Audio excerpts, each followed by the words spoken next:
I'm your host, Mirko, and hope you have a beautiful day so far. Today, we'll be doing some optimization for Teawars Lite, the little project that we've been, or the kind of spin-off project that we've developed. So we've been working on our the game that we're playing, Teawars, that we're playing inside of Twitch chat. And so it's a Final Fantasy style battle game that, well, turn-based because Final Fantasy, of course, pixel graphics and so on. We had some people, some other streamers ask me about whether they can add it to their stream as well, so they can play around with their people. So that's the spin-off that we've been making, which is the light version, working without a server whatsoever.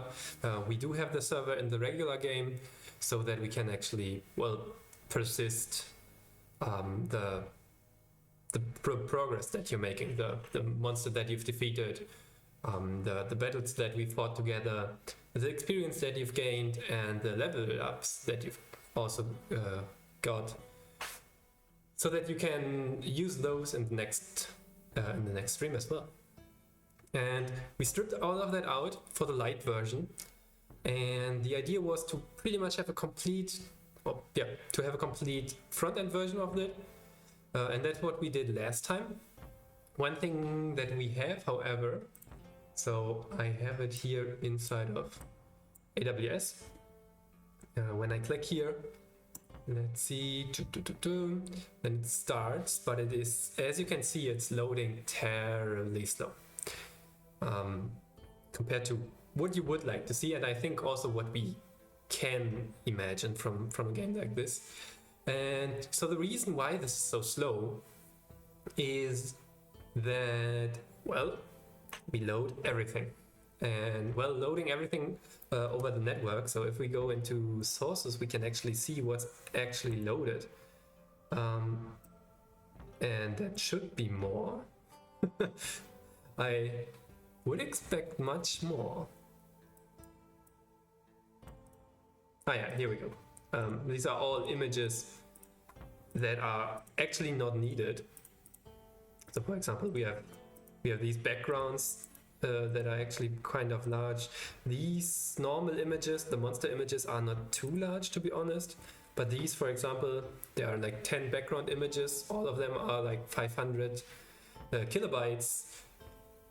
We only use one per load, so it's like 90% are actually wasted, and 500 times 10 is 5 megabytes out of, or 4.5 megabytes out of 5 megabytes being wasted for stuff that we don't use. So that's the part that I want to optimize. And while I do think the images are fairly small, with like sizes of a few kilobytes and up to down to 500 bytes only. I think it's still worth, because of the amount that we have of these images, to also look at those. The most important one though is obviously the background image, which is just the largest one. I think together with that we have the audio, which is probably actually the largest file. So 2 audio files are loaded when we do this. Half of it actually fails. Interesting. Why? Why do you fail? Huh. Interesting. Well, another problem that we probably want to look at. So, nevertheless, we see that in the waterfall, well, all of these backgrounds, battle back 1 to 10, they take quite a lot of time, as I said. And all of these, because of the amount we have, it's also taking up some time. I think a regular, we transfer 9.7 MB, where the game actually just is one background, one background, one monster, 2 sound files, or two background sounds and a couple of SFX sounds, and the one sprite for all the adventurers, and that's it. And I think we should only load exactly that.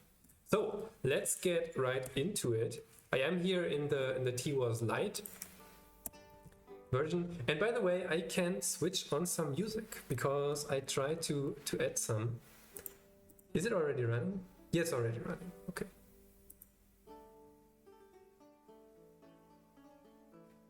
So I'm not sure whether it's hearable or not, so you have to tell me.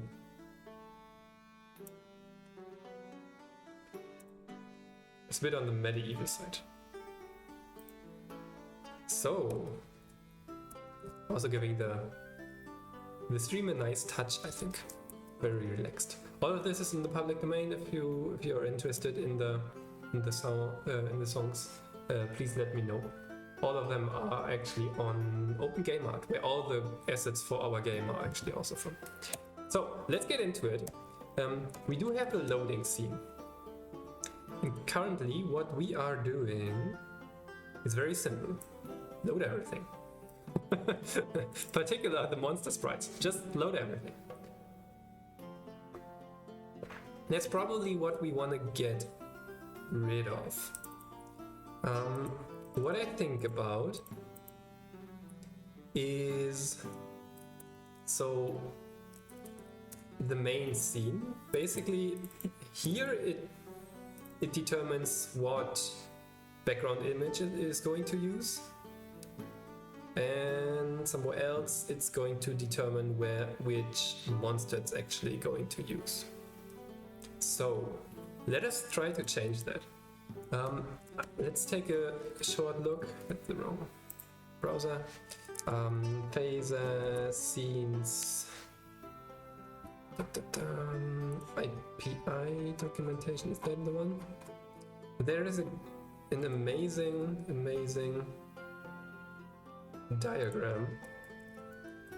Phaser3 scenes diagram. Is it here?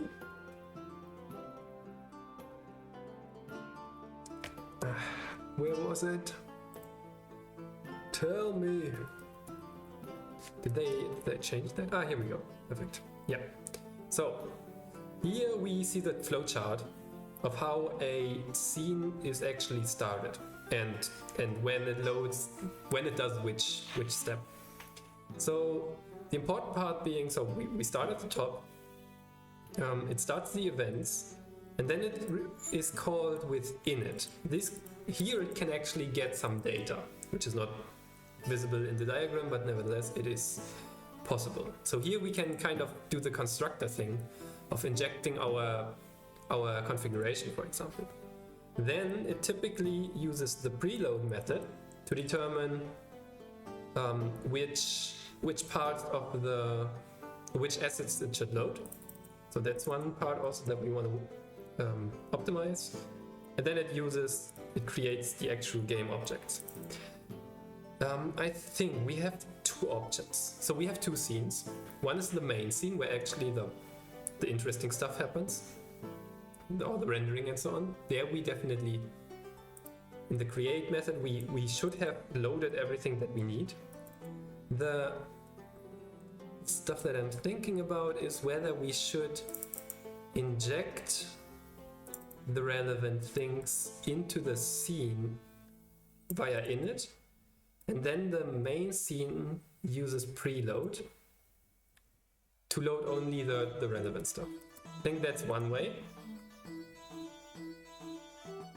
Alternatively, so here's basically the place where so in the main scene, here in the background image, we want to have loaded this already.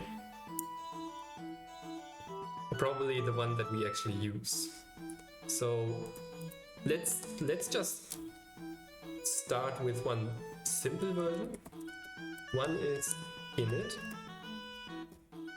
and here we can maybe do something like private data, which is something, for example, the background texture. which is a string. Oh, I just want to use this equal background texture. And here we could, for example, do the randomization call. Actually, we can also just do it here, right? How is this used? Let's think about it. I think it is used by just refreshing the browser, or inside of OBS you click on a button to refresh the browser, and then this whole page gets reloaded and this gets reinitialized. So I think we can just do this and everything is fine. And because we do that, this is done on construction time, which means inside of public preload we already have it. So we can do this dot load dot image, and let's see, how do we do this?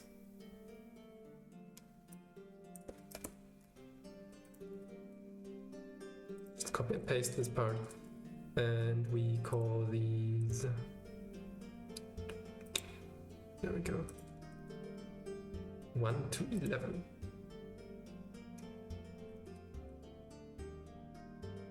Interesting. So we take this dot. Okay, let's maybe do background texture index. It's just a number. Like so.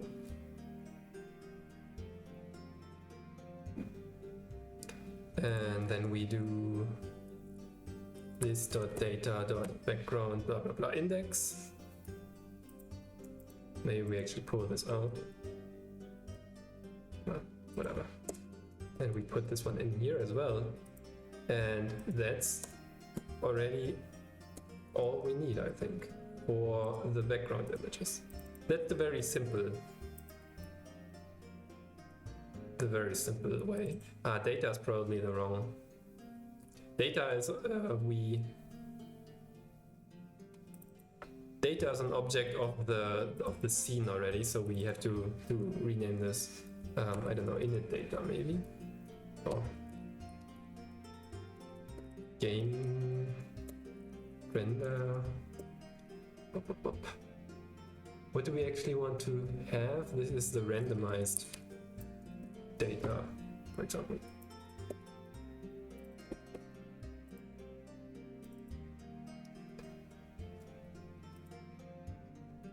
Yeah.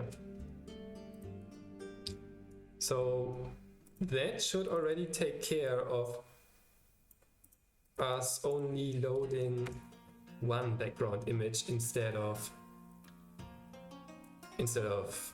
10, right?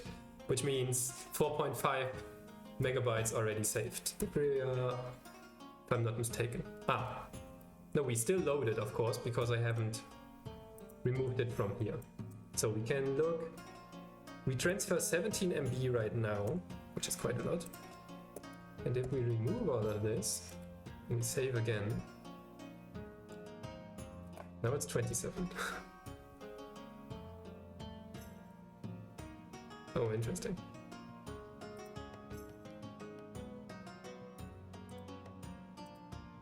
Oh, interesting.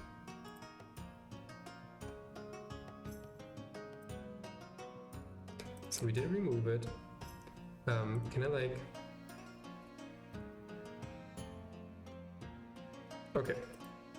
So what is not working now?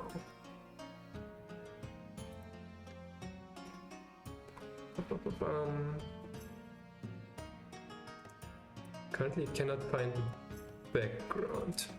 Battle back is correct. Because we randomize here again. So inside of create, we of course have to also use the index here. Let's start randomize data dot background texture index. There we go. These two have to match. We we need to load one, and we have to, of course, use that one and not a completely different one. Yeah, now it works. So now we are at 11.27 MB resources. Let us maybe re-add this here. Now if I refresh,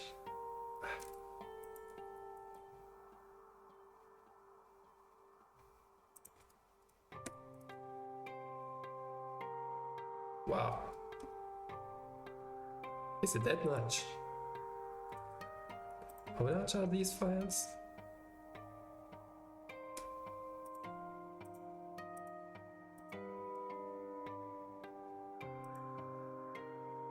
(22, 23.2 MB resources, right? Disable cache, preserve log, that's what I want to remove. 23.2. And if I remove this, reload again, we're now at 12. Wow, that's 10 MB saved that we don't need to load anymore. That's a lot.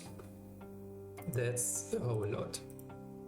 And similarly, I mean, this is not really scalable, to be honest, but I think it's fine because our goal for this, for the lite version, is not to be scalable.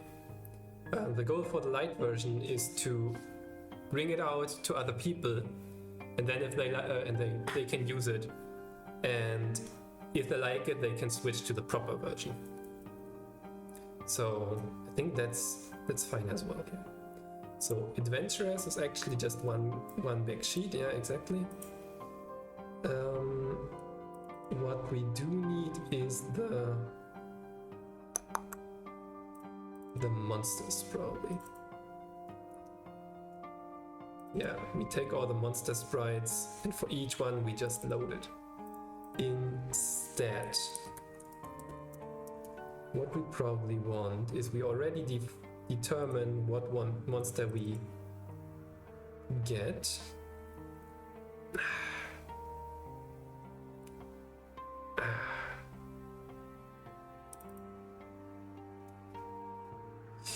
And this is going to work against our architecture, unfortunately.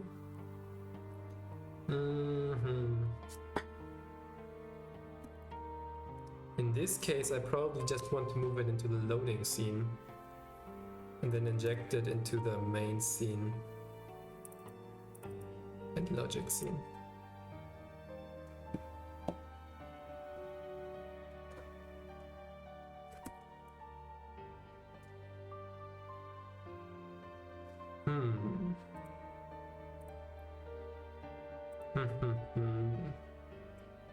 So the problem here is that the data is not randomized within this class. So what's the next step? We did get, I'm happy with the background for the time being. The next big one, and I think also the last big one, is the monster files, because we have like 30 or something, probably more monster files. All inside out here. Yeah, there are like 10 dragons, probably 20 of these elementals, a couple of these, some more here. It's probably like 50 files out of which we only need one. So, that said, we want to basically at time of when the whole page loads, or at least before the main scene loads, we already want to determine, okay, yes, I have, let's say, monster the rattlesnake. I don't know. Or the dragon bat is the monster that we get. And then we only want to preload the monster image for the battle dragon. What did I say? Dragon bat. Right? This saves us a ton of resources again. and then I'm fine. Music is the other one that's actually kind of large, because music files are very hard to make small. Could do something dynamic there as well, but it probably won't be easy. So I would just avoid that for the time being. Instead, let's focus on the two simple ones, and I think then we're good. Now the monster. Here we basically get the event monster appeared or ambushed event, and this determines what monster we have. What monster we have is determined inside of the logic scene, however.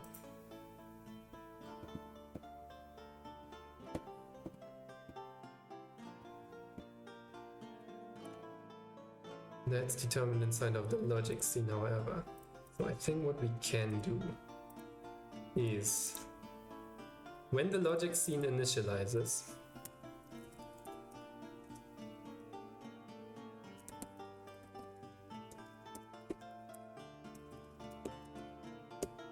let's see,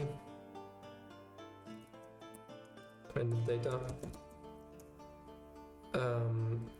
that's the monster essentially, or monster index is also enough, I suppose. New battle, get monster, and it randomizes here.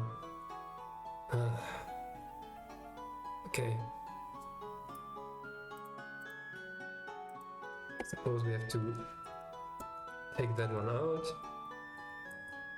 Index is a number.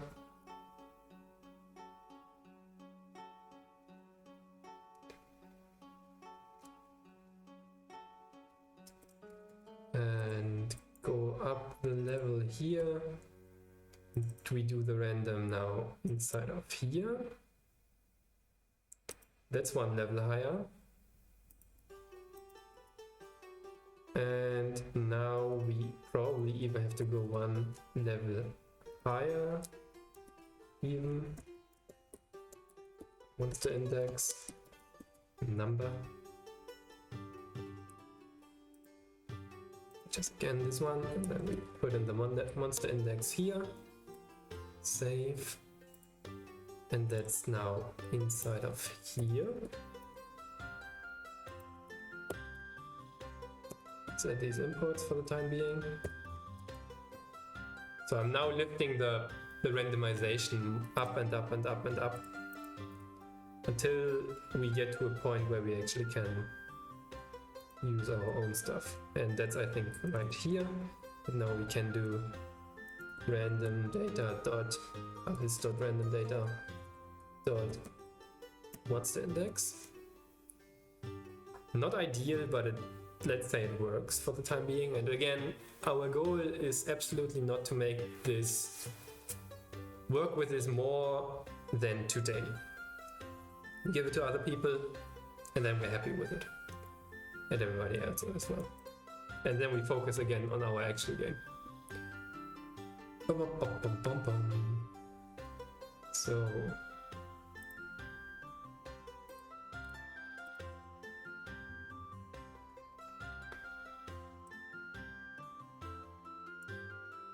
try something here.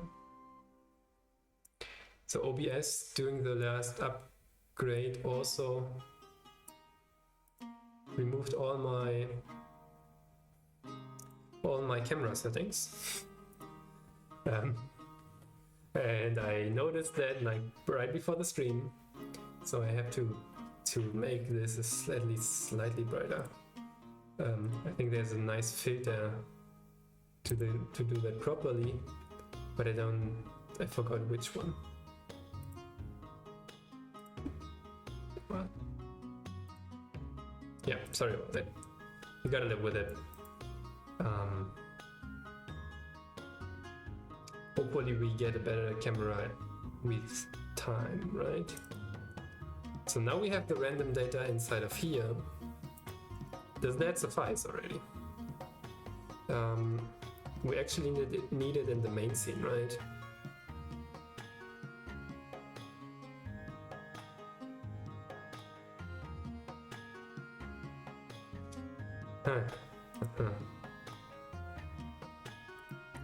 I have a feeling instead of doing this, all of this fun stuff, we should instead just do the following. This.scene.add scenes.logic scene true. We provide data here and we randomize in the loading scene. That's absolutely not the task of the loading scene. Why is there a gregistry.setScore?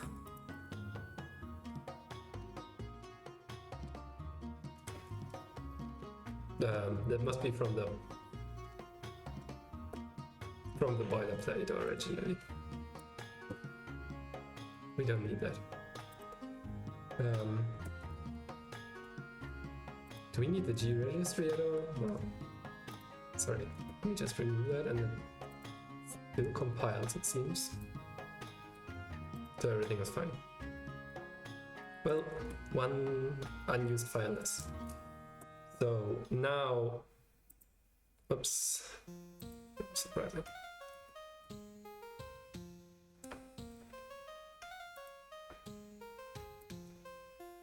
Inside of the main scene, I think we have to remove this line, otherwise it won't work. Yeah, that works again. Now we inject some data here. The data that we need is, on the one hand, the monster index, const random, oops, you can call it seed maybe. One is the monster index, although it's not really a seed. It's kind of seeded.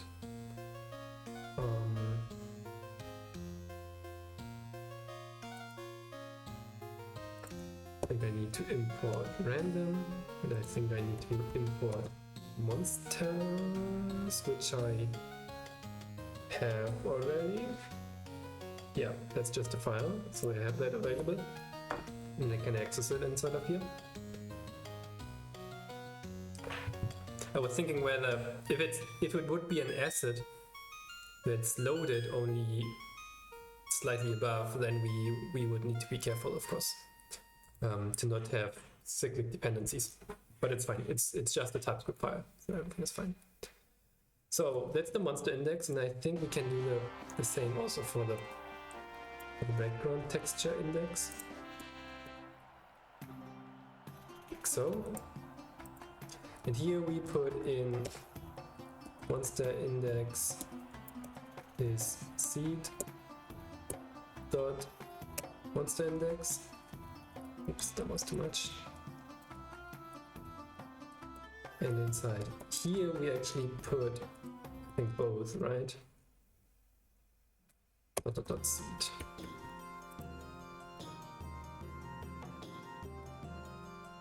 Now, next step, we need to use public init some data, and what we need is the monster index in this case, which is a number. So init is the method that you can use in Phaser to inject any form of data into the scene already even before it starts loading assets, even before it starts loading any or starts rendering and so on. So that's a good thing. Now with that we can, I think, use private random data is monster index number, and this is this dot random data equals data, and we say yes, we absolutely assign you, not an ideal thing, Unfortunately, Phaser is designed that way. Usually you would provide the data inside of the constructor, but that's not possible with Phaser. And when you pass it via the constructor, you don't need this exclamation mark. So just to give you a hint of what we're actually looking at, it says property random data has no initializer and is not definitely assigned in the constructor. So if we do something like this dot random data equals what's the index 0, everything is fine, TypeScript is happy. We cannot do that because of Phaser. So that's why I'm putting the exclamation mark here and making it fail if it's not there, if I'm actually not providing it. And with that, I think the logic scene is fine. We also need to do that in the inside of here. Call this one random data maybe. You are a number. You are actually just an interface. That's definitely assigned. And you also get the monster index, which is a number. So that's not assignable because we are missing the background texture index. There we go. Boom. Now we have all of these. I think I forgot to move. Oh yeah, I moved that. Perfect. Okay. And we also pass the randomized data to the logic scene and the main scene, so they are basically not random anymore. Main scene can use that data to only preload the single image. Now this dot load image, we can just say dot image again, and now we do need, what do we actually need? How does the loading scene do that? Tell me. Monster sprites, something like this.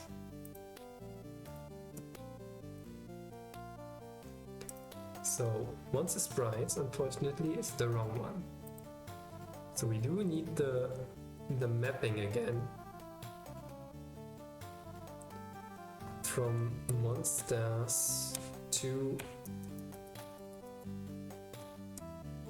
or maybe not.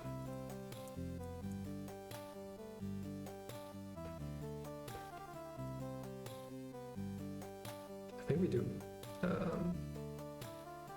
Where does it actually start?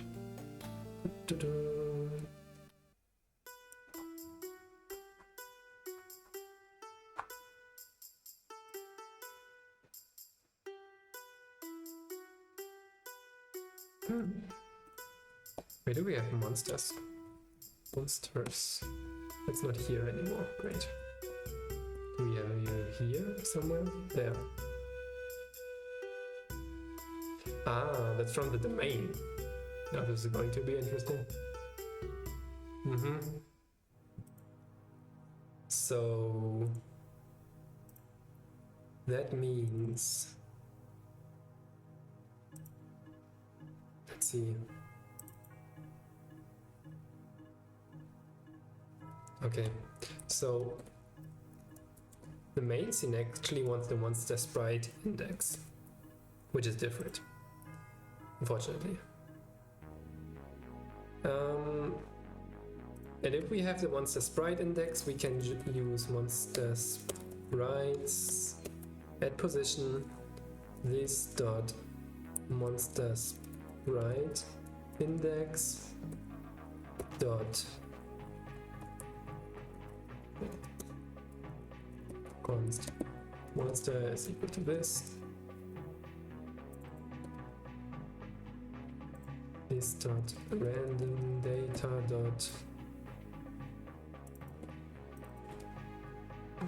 so monster reload monster.key and monster image of monster dot have. So that's it. Man, this is so confusing. if I ever have to look at this again, I'll probably hate myself.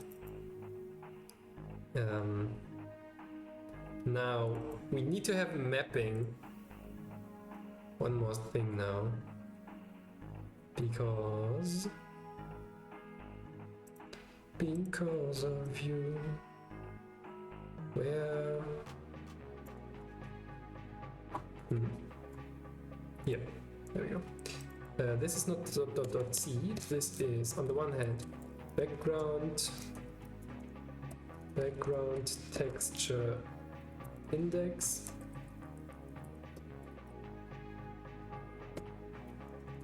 which is c.background texture index, but this is also monster sprite index, which is unfortunately not seed.monster index, but instead it is monster sprite index,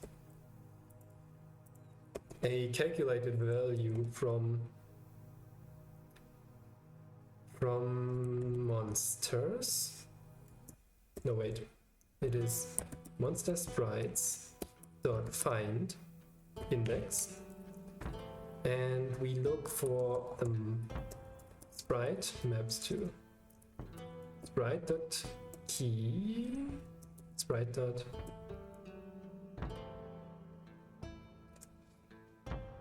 oh, do we have a triple mapping? Oh, that sucks. Oh man, that sucks. So we have the monster data. The monster data at some point gets mapped over to monsters.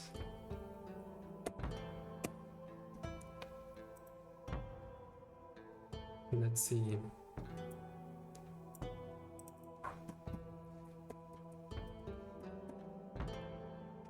To a monster mapping. Oh, Jesus. The monsters get mapped to a monster mapping, which get mapped then to a sprite. Okay, interesting. So, first we want the monster mapping.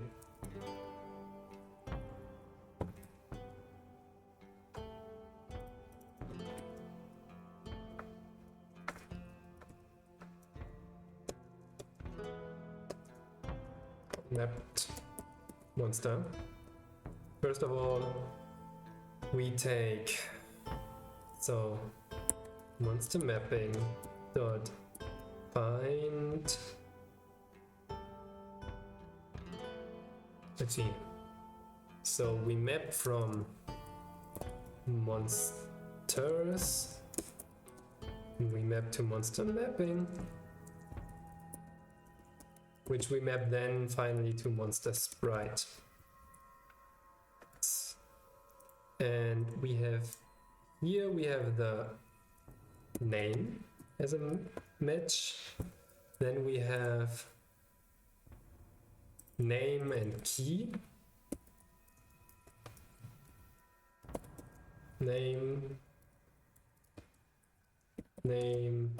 key. And finally, we have the key maps to key. Okay, this is going to be fun. So, monster mapping.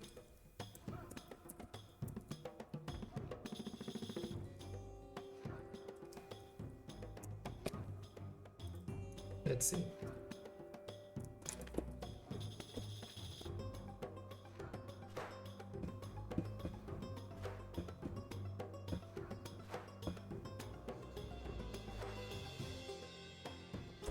It is the wrong place, right?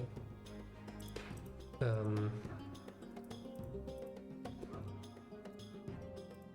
think we want to do all of this, not here. Here it's fine. we want to do it here. So,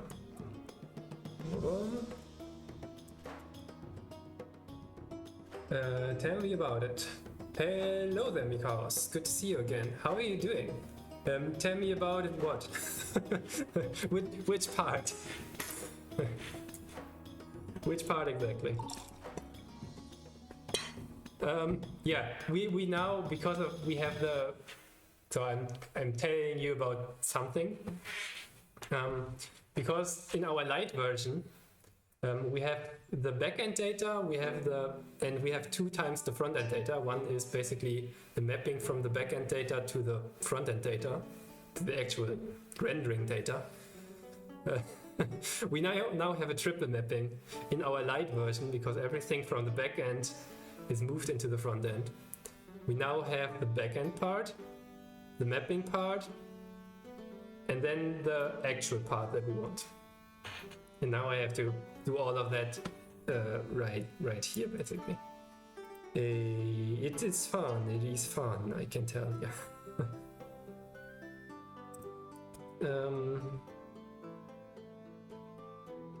So all of this is for optimization, by the way. Anyway, how are you doing? Did you have a nice week? What kind of tea are you drinking? Valerian root? You're doing good. Very nice to hear. Very nice. So let's get this started. So we do. Why does it not find monster mapping? Because we have to import it. So find the index. So we find actually the thing, not only the index.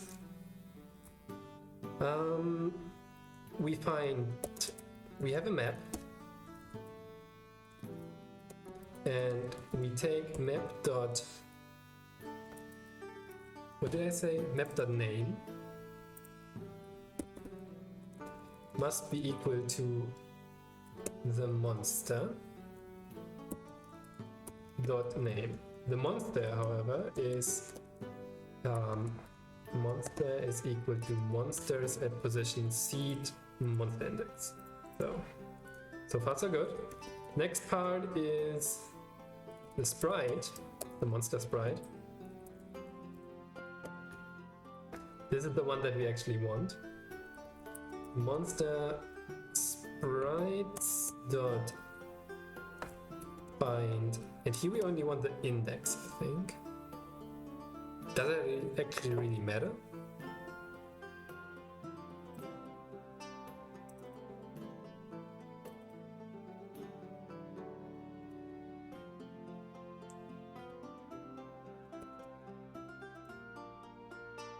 Can also just provide the monster sprite, which has some information,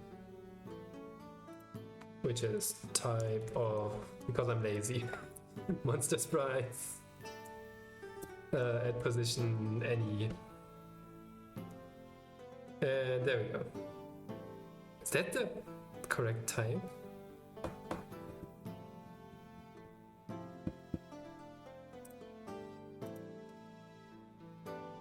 Yeah, it is. Okay, everything's fine.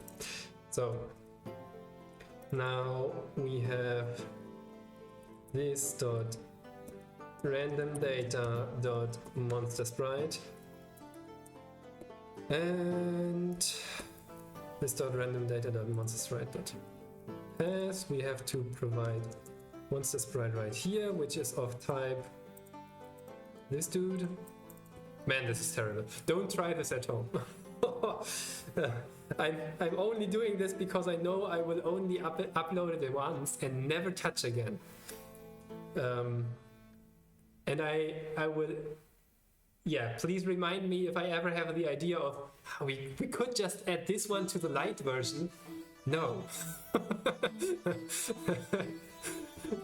No. We add to the core version, the proper version that we play on stream. The lite version that we have now is just for other people. They play an outdated version, that's fine. They can play the outdated version and then upgrade to the good one, the proper one. where we write proper code. Not like this. So confusing what I'm running here. In any event, monster sprites, find sprite, key, map monster dot key. There we go. And yes, put a question mark there, that's fine. And then this can go away. And finally we add this right there. We don't need this, we can just write it in short version. And I think that's it. Man, that's terrible. This dot C. Whatever. We don't need that. So, when we reload now, so originally we started with 23.2 MB. Let's write that down, 23.2 MB at the start, at beginning. Then we went down to, so we only load 1 out of 10 background images, only load one required out of 10 background image. We reduce down to 12.3 MB. Is it a capital B? Yeah, it's a capital B. And this time only load the one required monster sprite out of, I don't know, 50 images. And sprite and image I use identically here. If you're inside of the Phaser world, sprite and image are slightly different. Image is really just one single image. Sprites can be multiple images that you, for example, animate and so on. And then, yeah, we save this. We go to this line, which currently still loads everything. We remove it, and now we are only down to 11.9 only. That's a bummer. That's actually a bummer.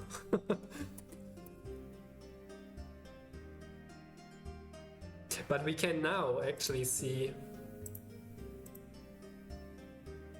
that's the MP3 part. Where's the... We can actually see what monster will appear now by what it has loaded. Animation 1, 2, 8. Other one. Okay, interesting. Ice crystal. Where's Death Slash? I think the images are then just so large. Scout machine. Here it is. So if I type !ambush, we will get the scout machine. Or maybe not. Am I listening? No response from Twitch. Because I forgot to add question mark channel here. Yeah, now we're connected, and this time we loaded what? We loaded the mosquito. So if I type !ambush, we should get the mosquito. There it is, the manticore. Yay! That's a nice side effect. But it's amazing that the images... Oh, now it's 11.4. Oh, 11.4 MB. 11.9. 12.4. Interesting, we got larger. Yeah, it depends also heavily on which background image we load. I think that makes quite a difference. But other than that, the images were kind of not as big as I imagined. Probably. Can we see the size? Yeah, there we go. Come on, give me that one. So, come on. The size, if we order that by size, other direction. Bundle.js is just the largest.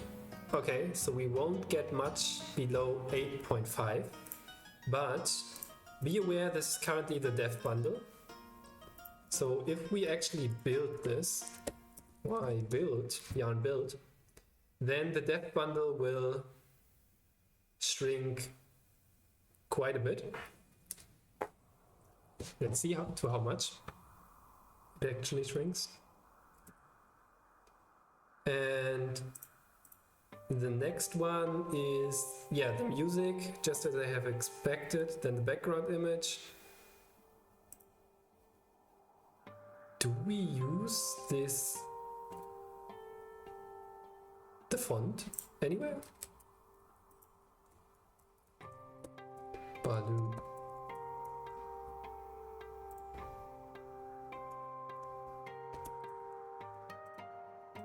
Font. Are you used?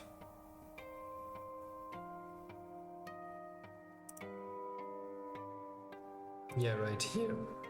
But that's not important whatsoever. Here it is used. Okay. Yeah, so apparently it's used. Alright. So the font can stay. And then we have the Teawars fanfare, which is 300. So these are the two songs that we have. The OGG is a type of sound file, and MP3 of course. And as of then it gets small, and most of this seems to be MP3 files. Yeah, all of these are basically not relevant anymore. Almost. So our bundle.js from 8.5 in development goes down to 1.41 MB. MIB. So MIB to MB.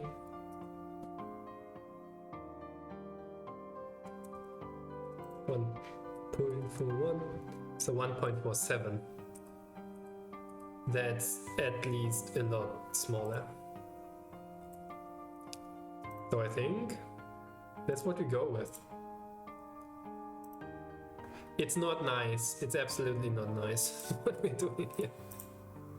But it does save the other people and myself a lot of download bandwidth. So I think that's what we go with. Alright, let's say episode 43 or something? 43. Edit, update, or change. Optimize actually. Optimize.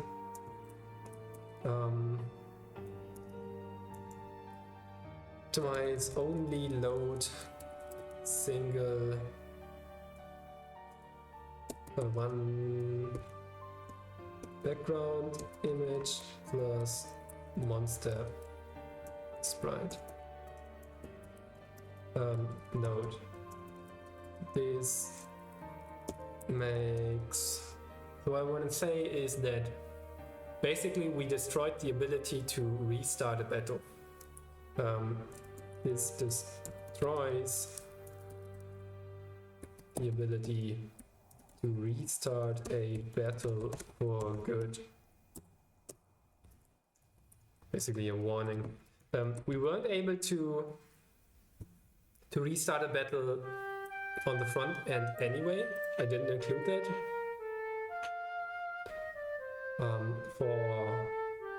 Because so far it wasn't needed, and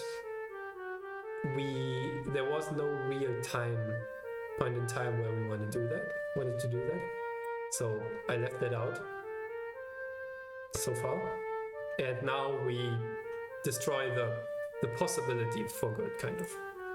So we do that. I did build right now, so I think all we need to do is go back to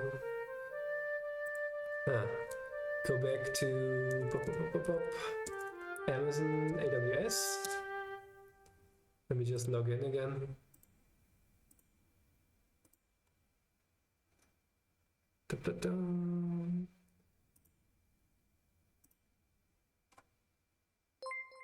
Play Dungeon Dance! We don't do that currently, but I would love to again. Hey, how's it going? How was the rest of your stream? Good to see you guys. It's Raider time. Nice. So, shout out to Play Dungeon Dance. You will find me in his streams a lot. He also streams at European friendly times. It went well, the Reefer working and spitting fire. Cool, very cool. Nice. Good job. So have some tea. That's not working right now. I broke my own command the other day. By changing, because stream elements is not subscribed, of course. But here, have some tea. Good job, everybody. So what are we doing here in the TypeScript tea time? Well, we're doing TypeScript on the one hand, but we're also having tea. So cheers, everybody. This is for you. By the way, if the music is too loud and you cannot really hear me, please let me know. I just added music the other day, so thanks again, Jim, for your help with the music. By the way, I haven't put up the banner basically that says which title it is. Currently, I'm just listening to CC0 music from Open Game Art. Open Game Art. His name is Random Mind. There we go. So check that dude out. He's doing amazing medieval music. If you ever need medieval music for your game, this is probably the place that you want to check out. It's really good. Yeah. So what are we working on? Currently, we are working on this little game that you cannot really see.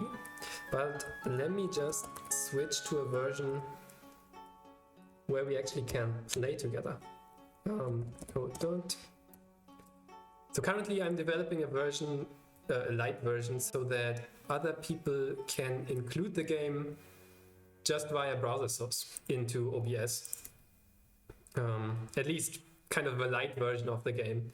The actual game, Final Fantasy style battles, also has persistence, so you can level up across multiple streams. Whenever you come here, we play around, and then you get stronger, and at some point we hopefully also have a shop and I don't know, maybe some character customization that you can do, that we all develop on stream. So far you can play with us. So let's see here.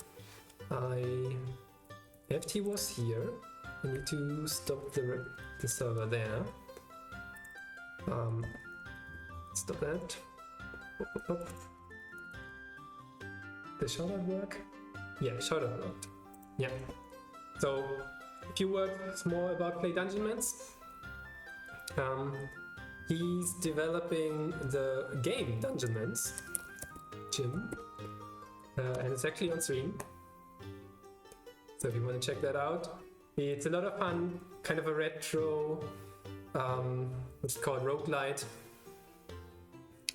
Lots and lots of fun with and the best character maybe is the tiger, because it's 3 tigers on top of each other. So a really fun game and a lot of fun jokes inside of there, but also a hard game kind of, if you wanna play it on hardcore. So let's get back to our actual game. I need to also start the backend server. Sorry, I didn't set that up beforehand. I didn't expect any raids today, so instead I was like, okay, let's just do the front end stuff that we're doing and get that running. But now we're done, I think. Because thank you so much for the gift sub to Play Dungeon Dance. Have some tea with us. So now you can use the tea emoji. Garetoro joined our tea time. So, here are the rules. Garetoro. Is that a guitar on some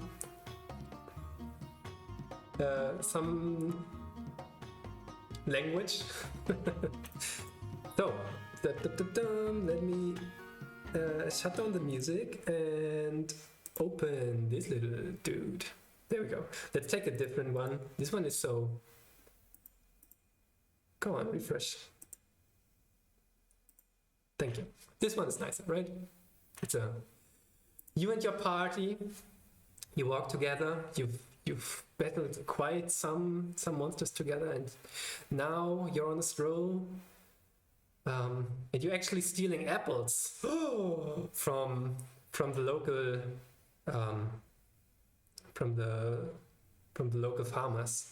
But all of a sudden, the farmers actually, they hired somebody, a headhunter, against apple stealing people. It's an ambush. Did it work? No, it didn't. What did I do wrong now? Why didn't it work? Huh. Did I start the front end? I did start the front end. So, what did I do wrong? Please tell me. Did I not start the front end actually?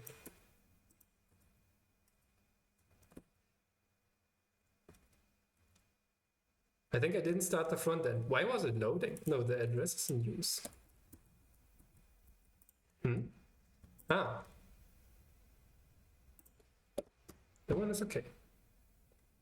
Did we break something while fiddling around with the other version? Darn. Yeah, we're doing it live, as you always do, right? So let's just check the logs here. We should see something that it reference IO is not defined. That's interesting.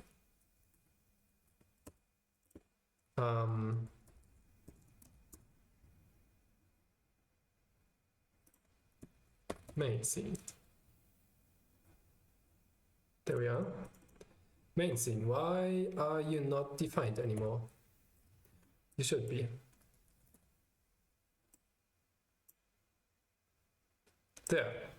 For whatever reason, the import is gone. Interesting. Save. Yeah, so we're doing a socket IO connection to the backend, so that we can persist the data, and actually all the logic is running on the server instead. But for whatever reason, the import was gone. The socket IO import was gone. Probably I incidentally removed it when fiddling around with the other version, I guess. So now if we reload here, we hopefully connect. Come on, please connect. You can do it. Ah, that's fine. Okay, second try. Yay! Hey, we're actually in the same level. It's randomized, so that's that's an interesting thing. So, once more. Ah, man.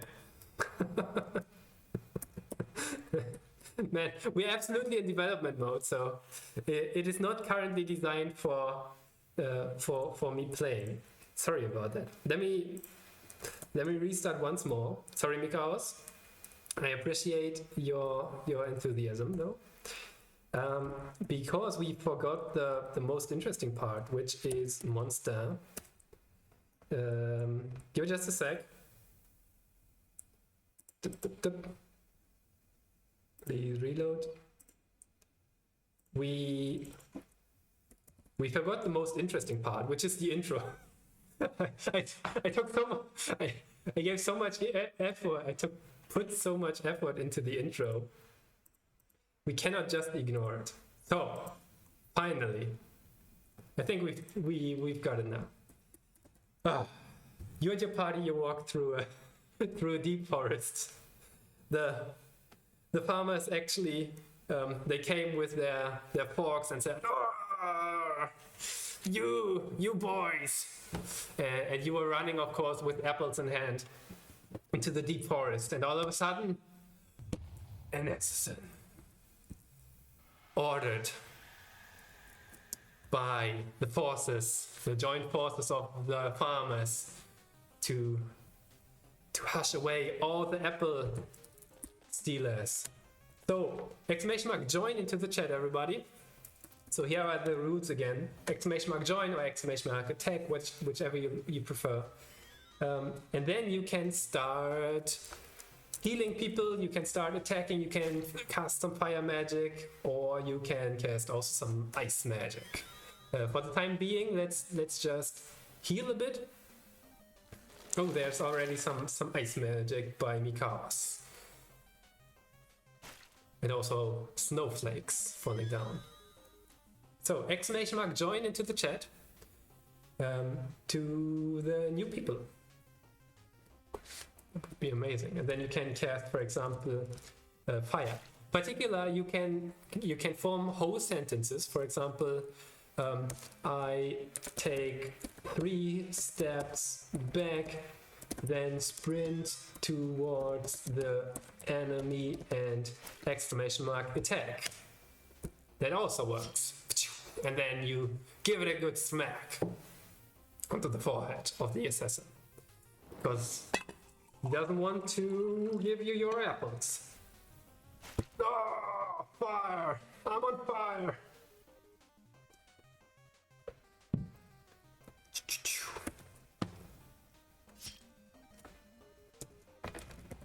So let's give it another ice. Thank you for the heal again. I think you can also use some heal Mikaos, so let's give you that. Didn't work. Interesting.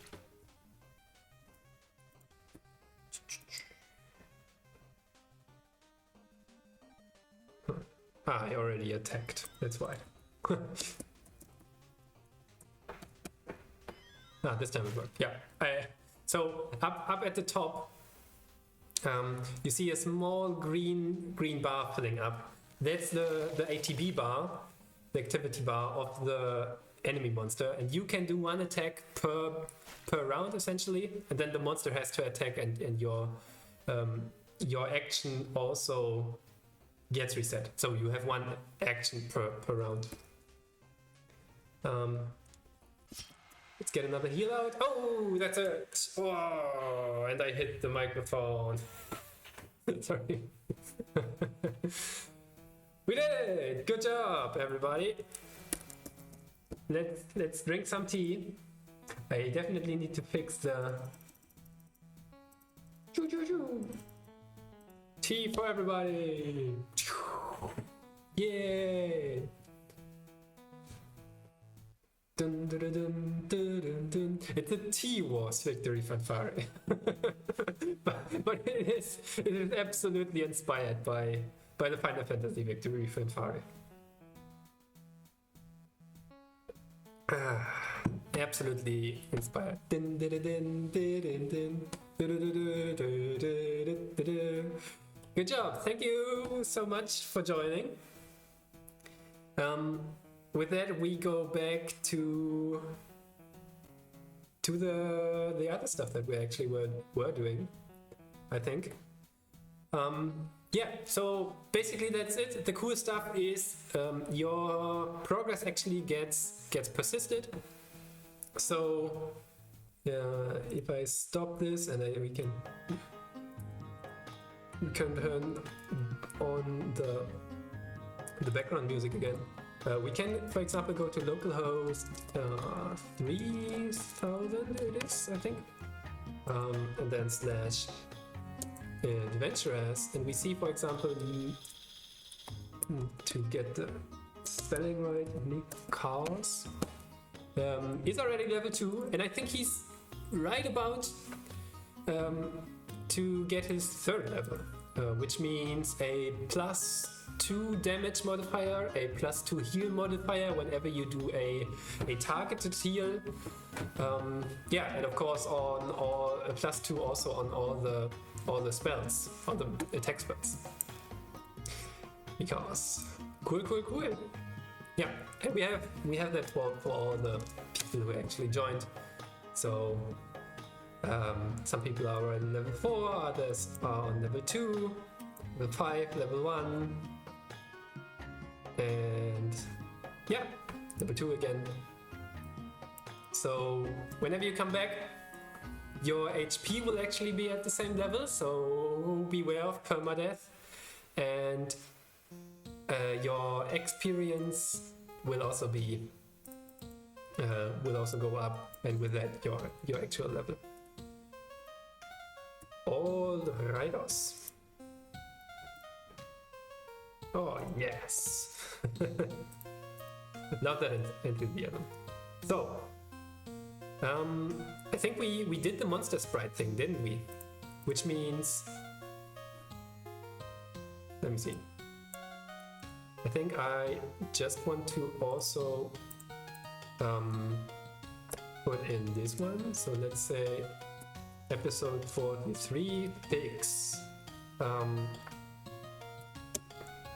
socket IO connection not working somehow.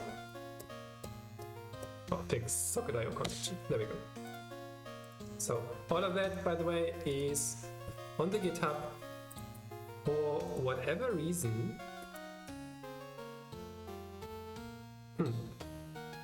interesting. The integration with VS Code doesn't work. It also gives me, since today, this free push error. CD can't CD into E3, which is weird. Well, I figured out. So I think we did the build for this new version. And all we wanted to do was actually push it to S3 and basically deploy. For this one, I don't have CI/CD set up. Usually I do that, but this is kind of a 2x deployment, so I don't care. Let's be honest here. Let me see. If I go to index.html, you are working, right? Yes, you are. Perfect. Everything's fine. Go back. And what we want to do is we want to replace this bundle.js with the bundle that we have built just now, and I will redo it just in case. All the assets can, I think, stay the same. I am still kind of worried because it did not load all the assets, so we might have to look into that, why it didn't do that. Or maybe it was just because it was actually trying to fetch so much that it stopped some downloads for other downloads. So if I open dot here, Nautilus, we can go to build, and there's bundle.js, 1.5 MB. It actually grew. Interesting. And if we throw that on top of here, now it's only 1.4. Okay, so the rounding is just different. And if I say yes, does it override? I think it does. So last modified is October 27, which is today. Yeah. And now if we open this, it should load much faster. Yeah, that was just so much faster compared to before. Here we go. Oh, why does it not find bundle.js anymore? No! Why you break? Forbidden. Ah. Apparently the permissions weren't persisted anymore. Oh, I don't want to show that. Actions, make public. Yes, make it public, please.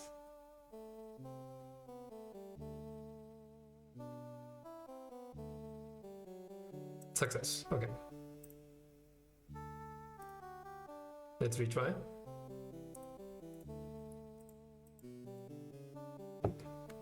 There it is. Yeah, that's just so much faster. The load time at the start of the stream was about 3 to 5 seconds, and now it is, well, it still takes a while, but it doesn't load 12 megabytes anymore, or 13 or 15, but only 5, which is still a lot. But around some of this we cannot really get. The bundle is large, mostly because of Phaser, unfortunately. We could make that smaller as well, but I think we're fine for the time being. We did throw out the most obvious stuff, which is loading 50 monster sprites while we actually only ever use one. And we did throw out... What else did we throw out? We did throw out loading 10 background images, which are actually the largest images with about half a megabyte. And only ever load one. And the way that you restart the game is just reloading. And that's it. There we go with. So theoretically we could make this even faster, by using something like CloudFront, which is the content delivery network of AWS. But that's not really necessary, I think. It will not be accessed that much, I don't think. If it is, we can still add it later, of course. It's not too hard. And yeah. So that's it from that side. I think we have our only load used asset and also the exclamation mark done, only load something something, and exclamation mark doing. Let me see. Redeploy. That's done as well. We're back. And now it says merge back Teawars lite to Teawars. And I will actually not do that because we did make some changes today which cause it to be different enough, I would say. So I don't want to mix them anymore. And with that we can just provide other people with the link, this link exactly, and then tell them how to use it, which is like so. You put this, you do a question mark, and then you say channel equals your channel. And then you do also optional. You do this.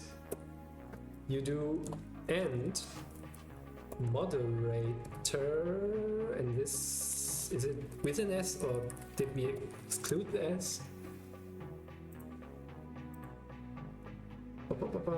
Moderator S. Moderators equals your chat member 1, your chat member 2, and so on.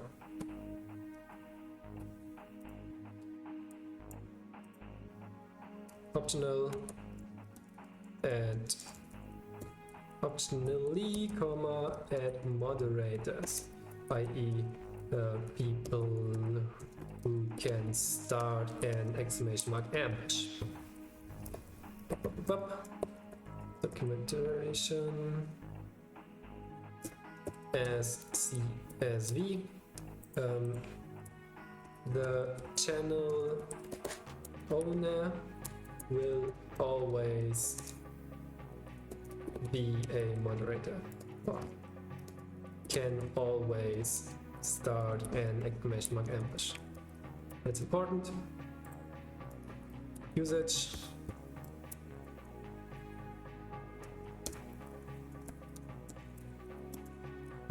Replace your channel with your own channel name as displayed in Twitch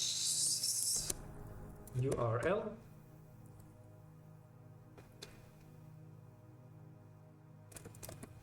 So, example, what is our channel? Our channel is TypeScript tea time.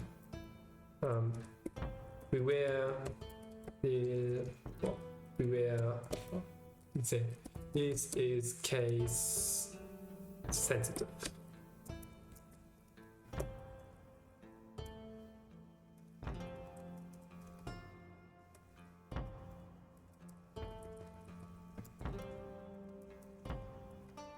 Maybe that's all.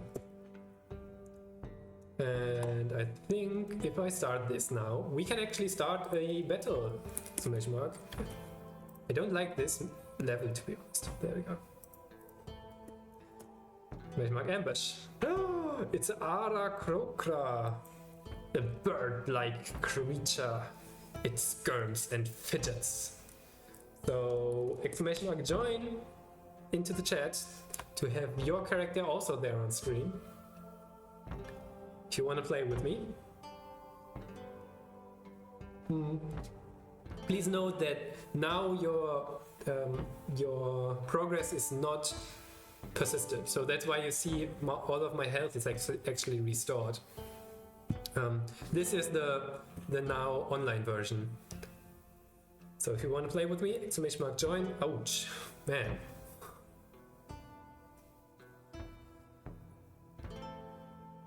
Interesting that it came so late. I wonder why that is.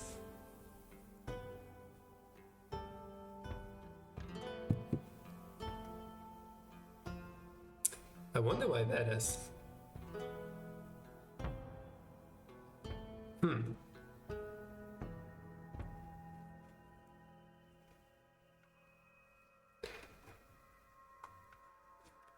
Okay.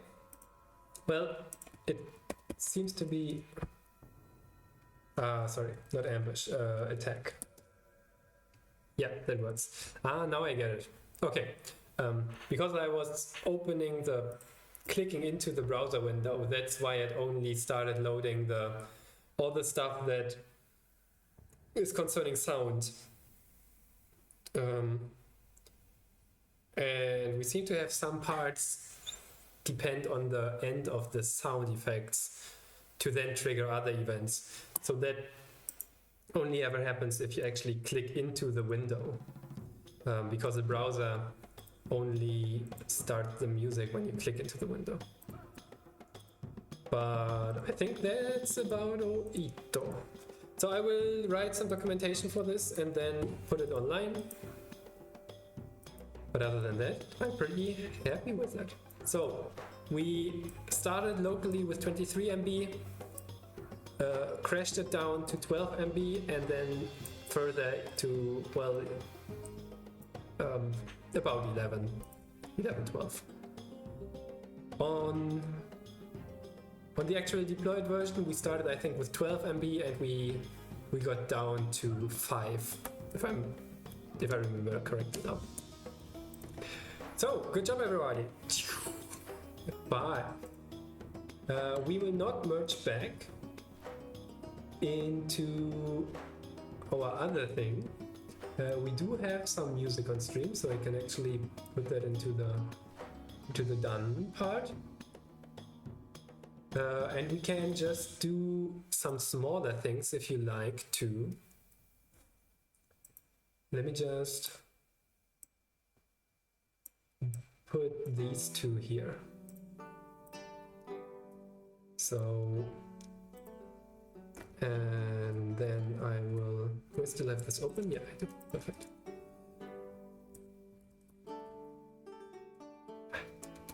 Need to save it. README maybe.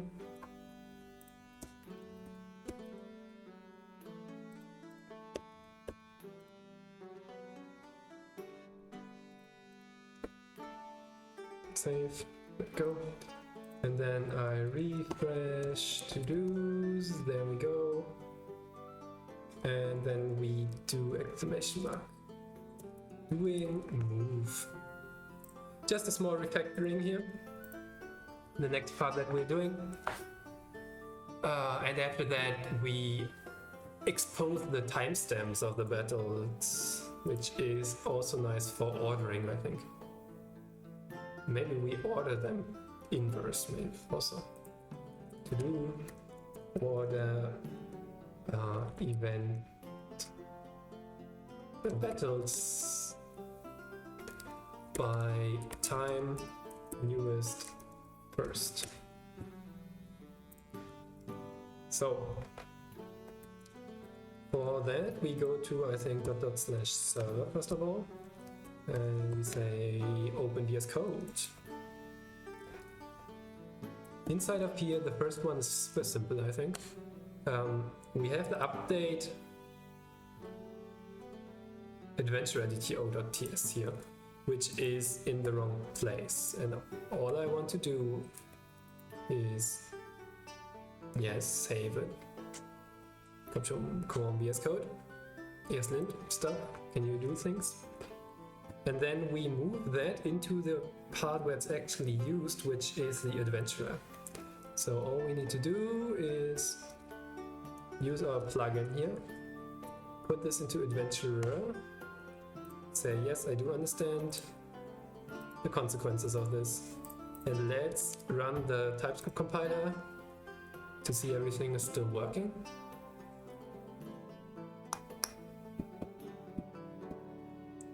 It says everything is fine.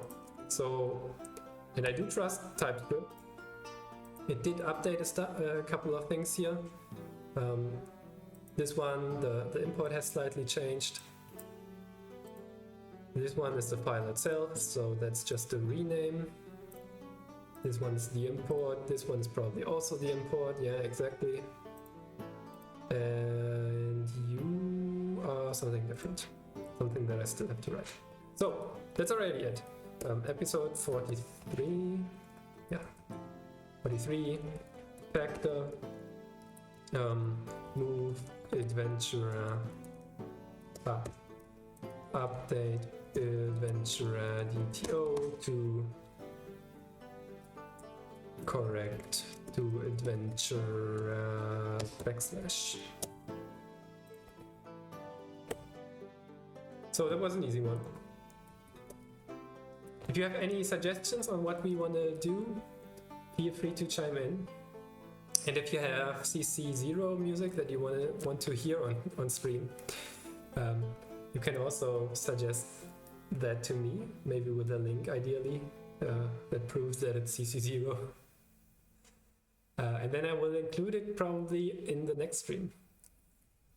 So, one done. The next one is battle.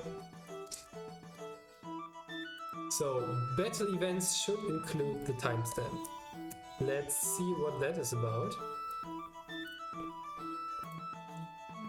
When we go to localhost, not 8000 but 3000, where the backend server is running, if we go to /battles, we do see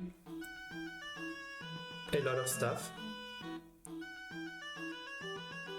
And we do see created at. Oh, so the timestamp is already there.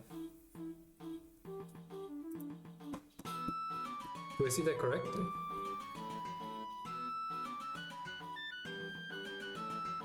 Or is it the timestamp for the individual events? Battle events should include timestamp.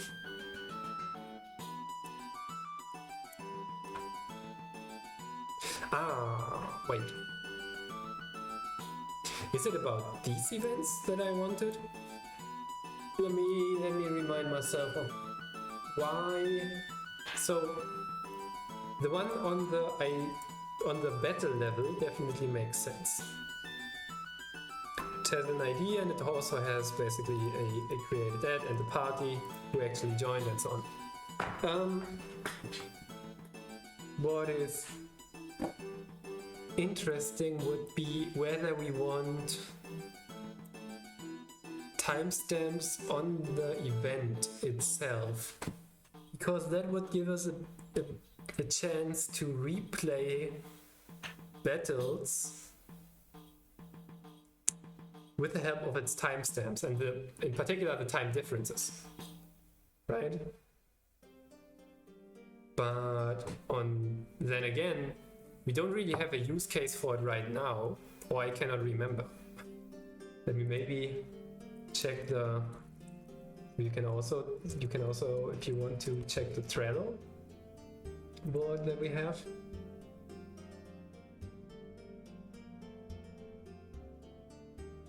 Decorators, delay showing health bar to focus. Huh. Yeah, no. I don't see a reason why we should do this. Other than the created ad, which is already included. What we might want to do is instead the following. Refresh to do's.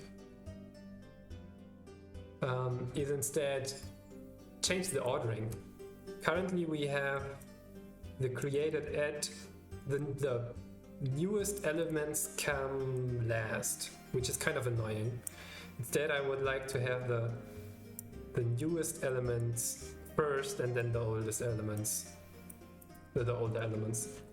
The way that we can do this, I suppose, is on the battle controller level. It's a perfect place for the controller. We find all, and instead we reverse its order, which is a function in JavaScript on arrays. So array.reverse, if you haven't seen that, super useful. So for example, the 1, 2, 3 becomes 3, 2, 1 if we go to reverse. 3, 2, 1. There we go. Yeah. Oh, it is. Be careful. The reverse is destructive. Okay, that's an important note that I wasn't aware of right now. So it's doing it in place. It would be nice if there was a way to not do it in place, to reverse not in place. What's the opposite of in place? Without mutating. Oh, you can slide. Yeah, okay. They basically make a copy, which we also do because we map here. So we are good as well. But nevertheless, be aware of that. You will change the original input of the thing that you're calling this on, which is annoying, I think. And I think that's already it. We do this now. It says monster appeared, the assassin, which is the newest, I think. I think we can also change the order of these dudes. Can we? Cannot. ID, log, blah blah blah, created at.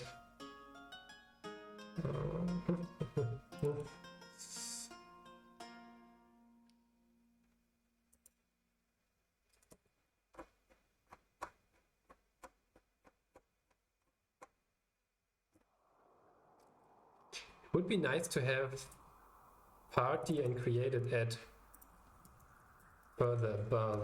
I think what we can do is we copy all of these and we reorder them. So I do want the ID, then I want created at, then I want the party, then I want the log. And now instead of doing this fun stuff, we just do this dot something something something, and GitHub Actions, GitHub Copilot writes all the code for us, which is great. Now if I reload, Does that change anything? It doesn't. That's too bad. No.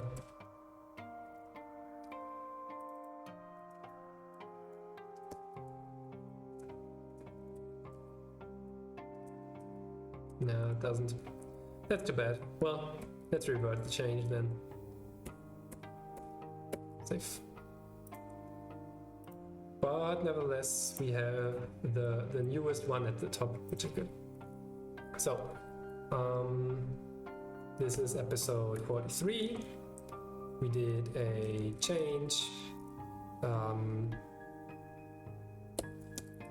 Get/battles in newest returns newest first.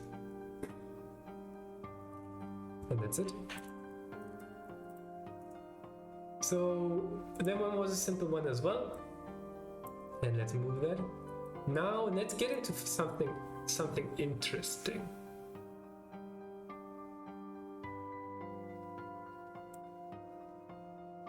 Let's get into something interesting here.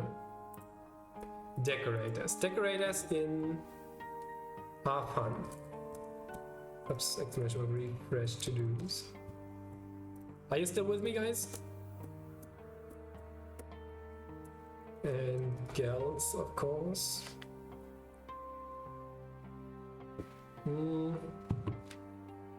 So, the thing that I'm thinking about here is we have a lot of functions which essentially at the very end do this dot has acted return, and this dot is that has acted this turn, blah blah blah. So what we can do, so this is playing around with the language. It's nothing that we really need, to be honest, but it's something interesting that we can do, I think, which is decorators. And I think Nest.js, we can use Nest.js in particular. So this is actually a JavaScript feature with ES16 or ES 2016 sometimes also called. And in particular, if you want to use it in TypeScript, you have to set this emit decorator metadata and experimental decorators. This one first of all, in particular, but this one also for making it work with Nest.js. Let me see. So there are already a quite an amount included. What we can do is add some more fun stuff. Add user entity. Don't think we want that. User decorator. Working with pipes. Decorator composition. Okay, maybe the stuff from Nest.js isn't what we want, I think. Instead, let's look at method decorator TypeScript. This is just playing around. We don't need this, but it's fun. So decorators are basically just functions that you can add to your either your methods, your properties, your parameters to your class, and so on, or to other functions, also possible. And you do that by doing add my decorator, for example. And then, depending on whether you want to invoke it or not, you might write this. You might also see sometimes this syntax. Both have different meanings. It depends on how the decorator is written. A basic decorator looks like this. Let's see. Yeah, it's just a function that gets a target. And in TypeScript, we hopefully can also get some more. So let's say function my decorator something. And I think we can type this to be a method decorator. Yeah, there we go.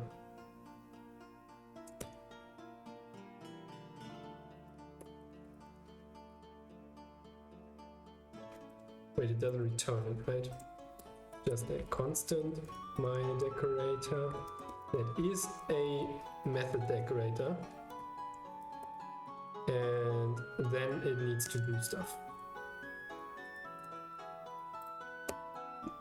So what does it get? It gets a target, a property, key, and a descriptor. So target, key, and a descriptor. Now these three get, depending on how on what kind of decorator we are writing. In this case, a method decorator. As I said, there are also class decorators.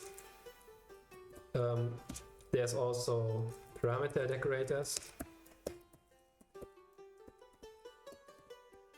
And method decorators. Let's write a method decorator first.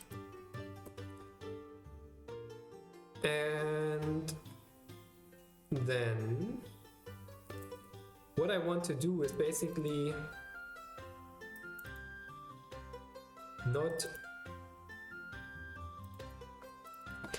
essentially I want to proxy away. Let's see. Let's make a simple one first. As soon as this function finishes, I want to set has acted this turn to true. So this is what it should do. This is going to be interesting now. So let's say exhaust action, for example. Now method decorator.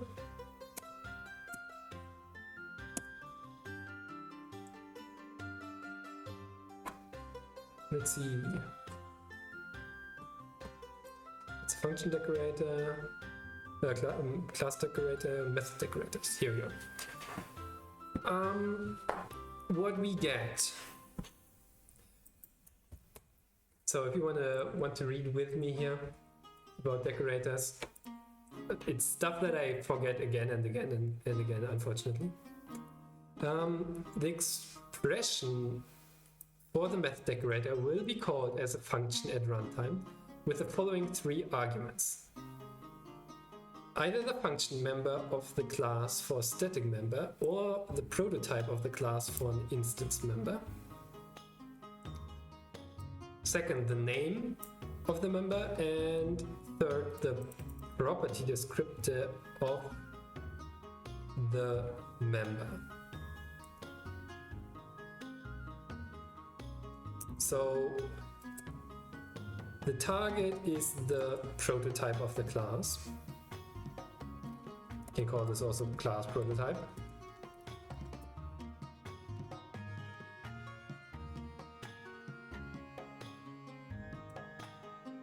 The prototype of the class.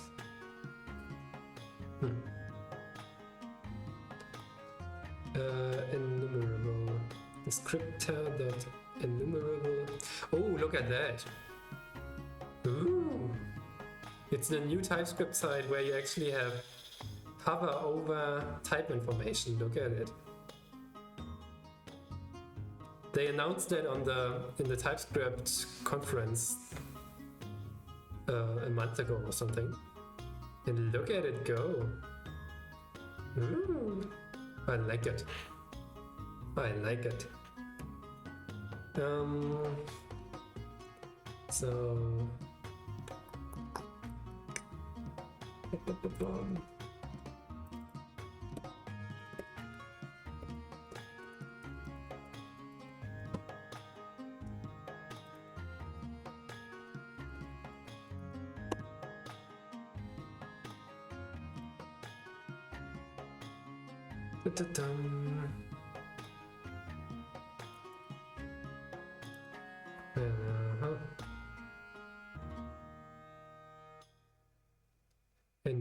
enumerable.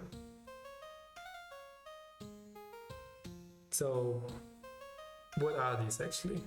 So this one is a car. That's the class car. Apparently it's a prototype, right? Run value. Function run enumerable configurable false. True.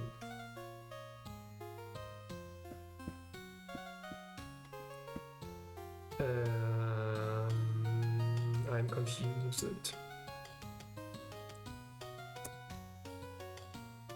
Oh yeah, I'm confused. So this should be called after each method, right? We want basically a proxy. So method decorator proxy method. This is what we want. I tell you what I want. Oh, this is this is Python. TypeScript or JavaScript.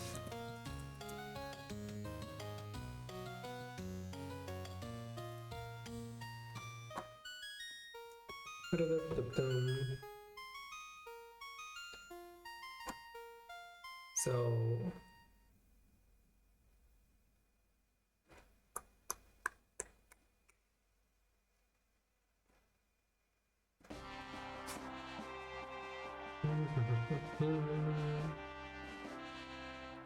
yeah, composition, definition,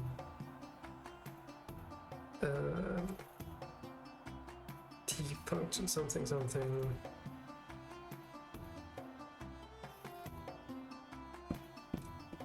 Property decorators, method decorators. There we go. Okay, so we're going right to the most complicated one apparently. Either the constructor and the village, that all we already read, right? Here is this looks pretty much like the one that I've seen before. So descriptor.value is the actual function that we want to call, I think.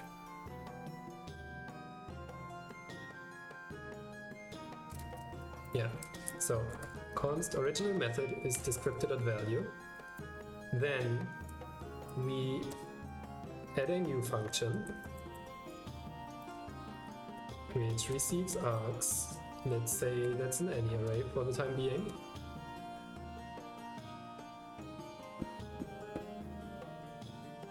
I'm just unable to type T.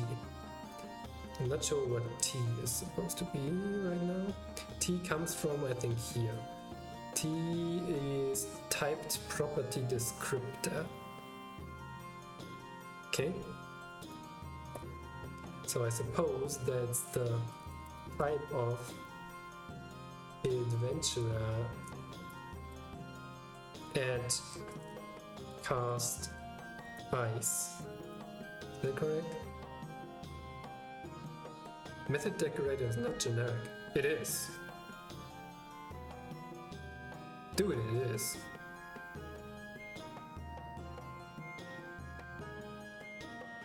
Didn't it say it is?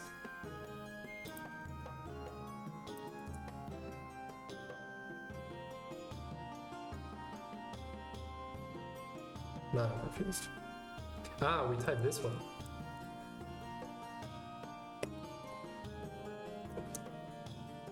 Is that correct? And now it is something.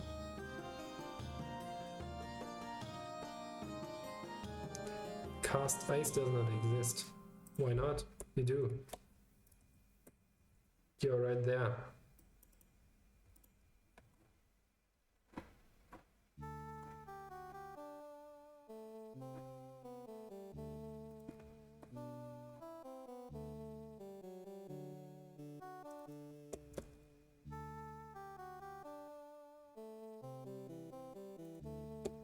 Ah, we don't need type of.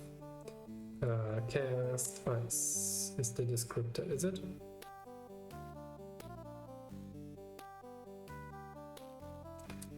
Okay, so actually it seems to be like so.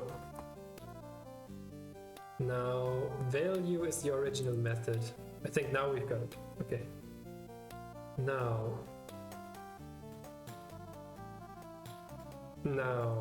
the next one is we want to call the original function with its arguments,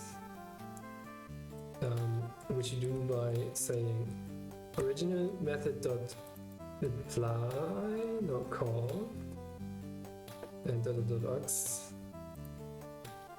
which are not any anymore.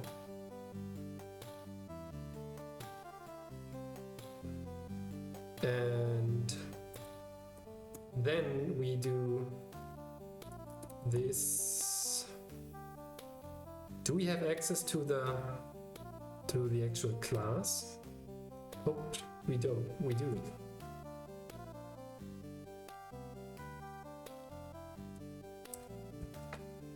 I actually don't know.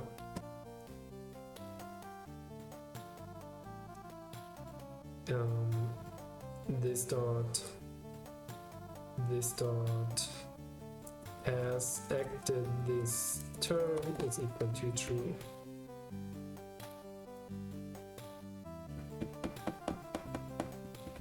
So this seems to be the descriptor. The question is, how do we get the class out of it then?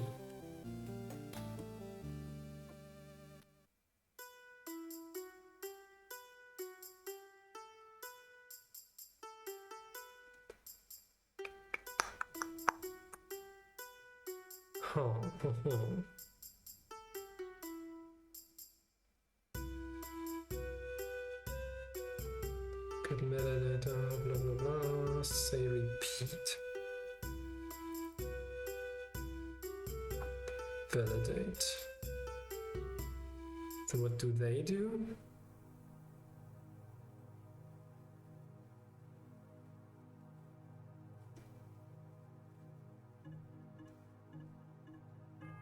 Oh, they do validation here. Okay.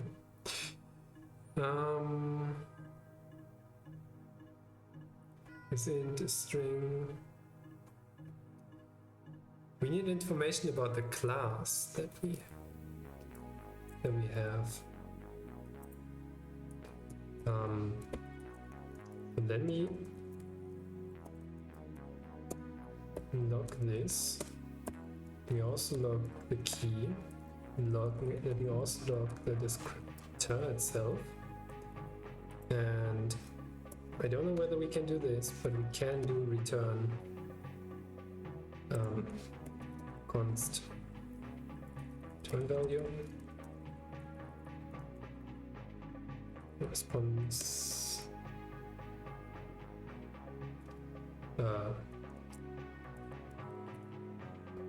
result. That's what I'm looking for. Return result. So type undefined is not assignable to monster.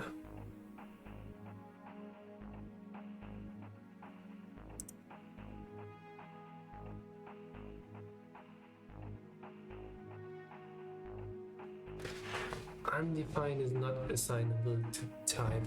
Monster maps to void. I'm not sure whether I actually have typed this correctly.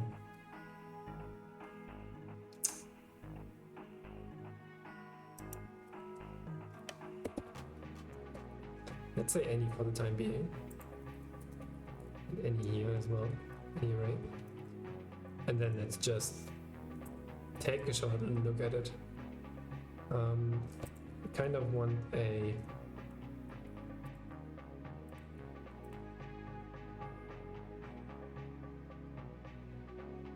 hopefully this one works at all.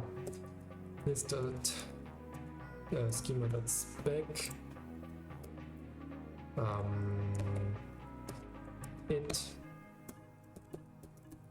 it where's my it? Okay, this one.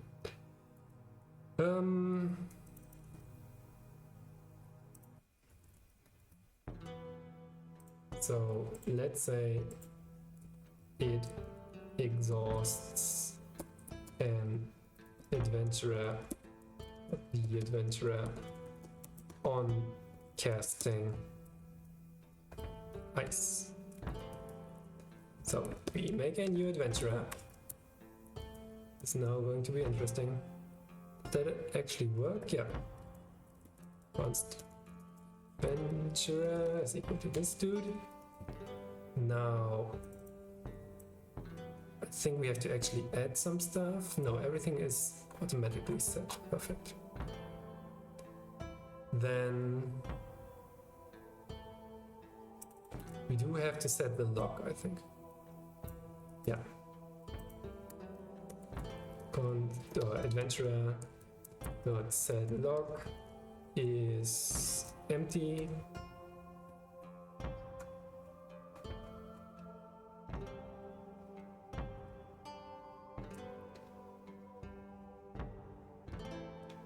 And then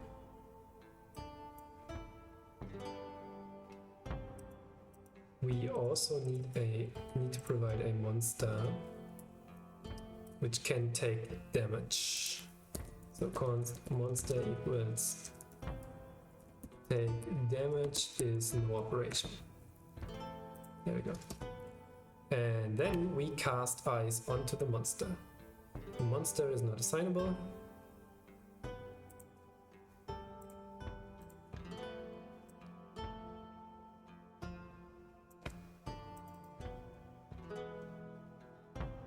It also needs a name. Interface monster is name string, and it also needs take damage. Then we can actually throw this one away. Nice.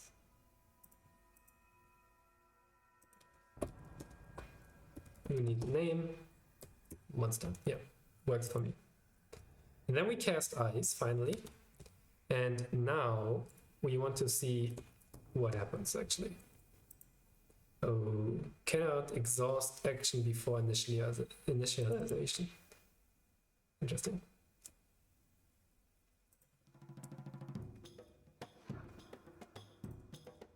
Because the order is wrong.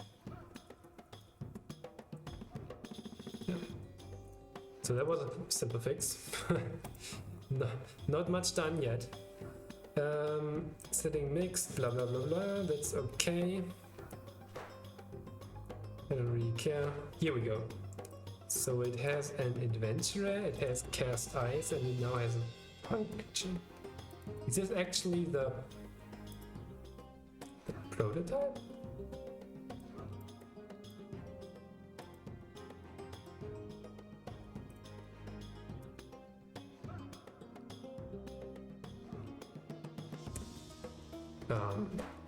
TypeScript, JS decorator, method decorator, access class instance.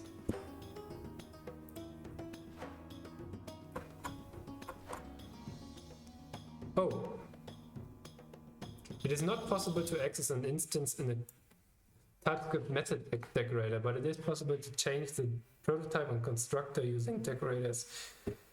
The possible solution is to use two decorators. The first one marks methods, and the second one that changes the constructor, adding the registration logic. So what we're trying to do is not possible. That's too bad.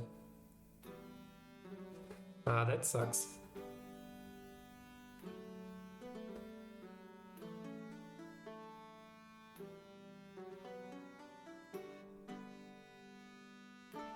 No, that's annoying.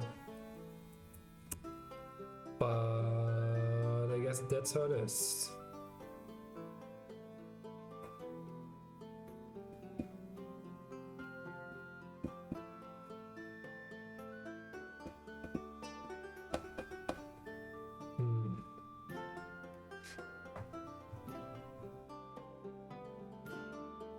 Marks method, the second one that changes the constructor, adding the registration logic. Okay. Okay, that was a bummer. I think it's not going to work the way that I hoped it would be.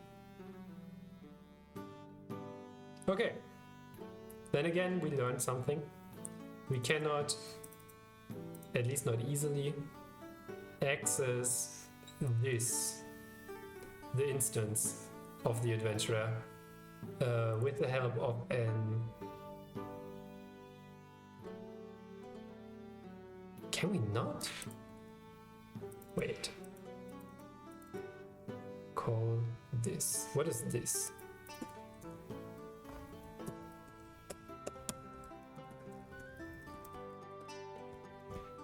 What is this?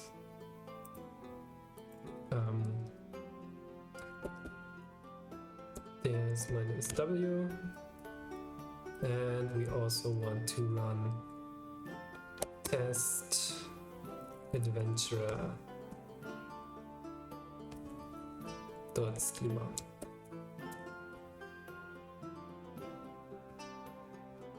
I hope we can initialize.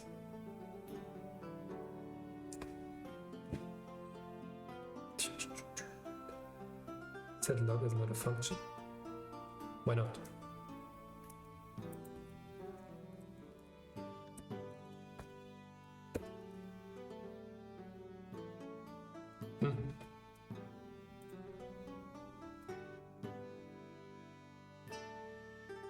Why is adventurer set log not a function?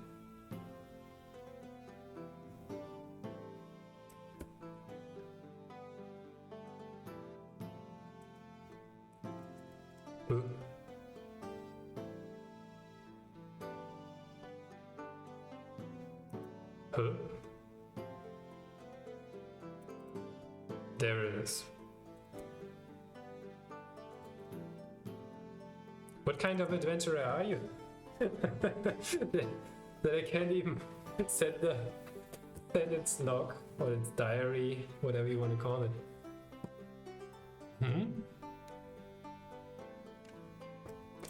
Where did that go wrong? Was there any other error?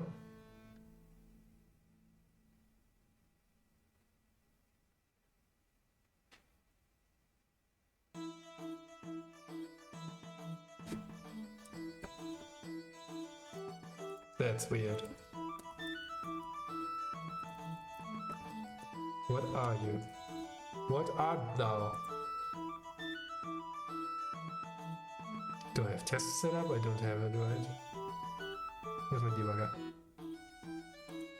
Did they change the icon again? So confusing.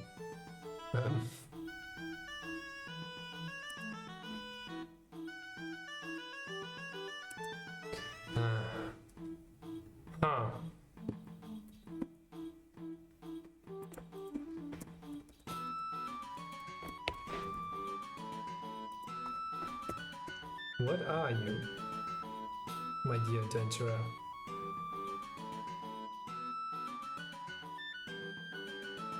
It's just an object. It doesn't have any functions. Interesting. It's probably because of these dudes here. If we remove all of these, we probably get a proper object. No, we don't. Ah. No. Huh? I'm totally confused now. Well, I guess that's how life goes. It just shouldn't be today. But this was a bonus anyway, so I guess we leave it at that instead. And say good night for today. We did have a couple of new things here. Also thanks to for the raid again. Some music. We did put out the simplified version, or the stripped down optimized version for Teawars Lite, which is also nice. All I need to do is publish in this README, then I can contact some people. And other than that, I think that's it for today. Thank you so much, everybody. Thank you for joining me here. So let me just push the repository again, so that everything is online. You can find all the code inside of the GitHub. Whoops, that was one exclamation mark too much. GitHub. Right there. In chat. The decorator we canceled, that didn't work. And the parameter decorator we might actually still be able to do. But let's not do that. And with that, I think we are done for today. So, thank you so much, everybody. Hope to see you next time for the TypeScript tea time, for some tea and TypeScript. Goodbye, have a good night.